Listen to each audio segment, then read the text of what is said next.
Friends, welcome back to my channel जय श्री कृष्णा। चलिए जानते हैं कौन थी भगवान श्री कृष्ण और भगवान बलराम की इकलौती बहन और क्यों खास है उनकी शादी। चलिए इसके बारे में। पांडु पुत्र अर्जुन की पत्नी सुभद्रा भगवान श्री कृष्ण की छोटी बहन थी। अर्जुन को पहली नज़र में ही सुभद्रा से प्रेम हो गया था। श्री कृष्ण के कहने पर ही सुभद्रा का विवाह अर्जुन से हुआ। तो चलिए जानते हैं इसके पीछे की वजह। महाभारत काल में कई ऐसी प्रेम कहानियाँ जिसका जिक्र मिलता है। पौराणिक मान्यता के अनुसार अर्जुन की 4 पत्नियाँ थीं और उनमें से एक सुभद्रा भी थी। अर्जुन ने सुभद्रा को जो पहली बार देखा था तभी उसे अपनी पत्नी बनाने का मन बना लिए थे। पौराणिक मान्यता के अनुसार एक बार श्री कृष्ण के कहने पर सुभद्रा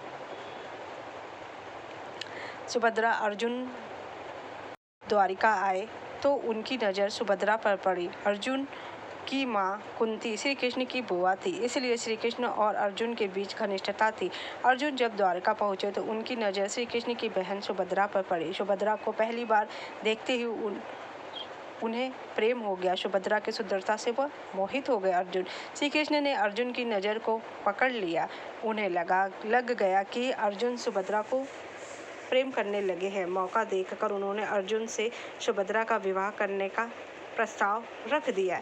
एक श्री कृष्ण की बात सुनकर अर्जुन चुप हो गए। उन्होंने कभी नहीं सोचा थी कि भगवान अपनी बहन से विवाह के लिए उन्हें कहेंगे। हालांकि अर्जुन मन ही मन सुभद्रा को पसंद करने लगे थे और उनसे विवाह का मन बना लिए थे। श्री कृष्ण ने अर्जुन की नज़र को पकड़ा था।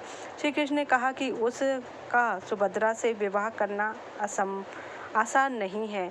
उनके भाई बलराम इस विवाह के लिए नहीं मानेंगे, क्योंकि बलराम जी के जो शिष्य थे दुर्योधन, वह चाहते थे कि उनका विवाह उनसे हो और उसका स्वयंवर हो। वे सिर्फ सुभद्रा का विवाह स्वयंवर के जरिए यदुवंश में ही करवाएंगे। श्री कृष्ण ने अर्जुन से कहा कि अगर तुम्हें सुभद्रा से विवाह करना है तो उसका अपहरण करना होगा। श्री कृष्ण की यह बात सुनकर अर्जुन आश्चर्यचकित रह गए। श्री कृष्ण ने कहा कि उसका सुभद्रा से विवाह करना के लिए यही एक माध्यम है। दरअसल बलराम ने सुभद्रा का स्वयंवर कराने की योजना बना रखी है। वे उसका विवाह दुर्योधन से करवाना चाहते हैं, मगर श्री कृष्ण की नज़र में दुर्योधन अधर्मी था, इसलिए वह स्वयंवर नहीं होने देना चाहते थे। फिर भी श्री कृष्ण ने अर्जुन से आगे कहा कि सुभद्रा अक्सर रेवदर पर्वत पर जाती है। इसके अलावा मैं तुम्हारी कोई मदद नहीं कर सकता। अगर तुम्हें सुभद्रा से विवाह करना है तो रेवत पर्वत से उसे भगाकर ले जाओ और उसे अपना बना लो।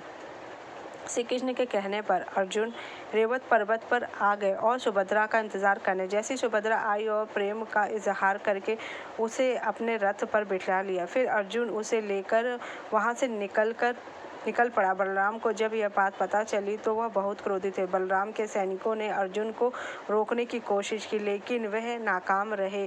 सुरक्षित जगह पर पहुंचने के बाद उन्होंने गंधर्व विवाह किया और फिर अर्जुन सुभद्रा को अपने नगर ले गए। अर्जुन की पहली पत्नी द्रौपदी ने भी सुभद्रा को अपना लिया, क्योंकि बलराम जी इसलिए शांत हो गए क्योंकि जो रथ था वो सुभद्रा चला रही थी।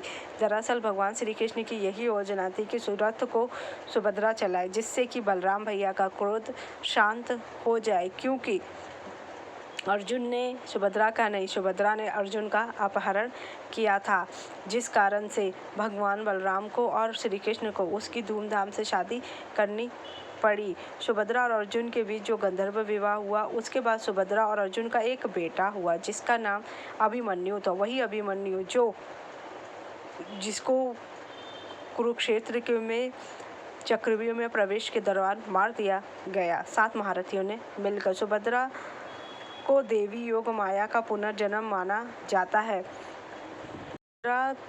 जगन्नाथपुरी के मंदिर में जाने वाले देवताओं की त्रयी का हिस्सा है। सुभद्रा और अर्जुन की प्रेम कहानी बहुत ही मशहूर है। श्री कृष्ण के कहने पर ही उन दोनों का विवाह बड़ी धूमधाम से हुआ।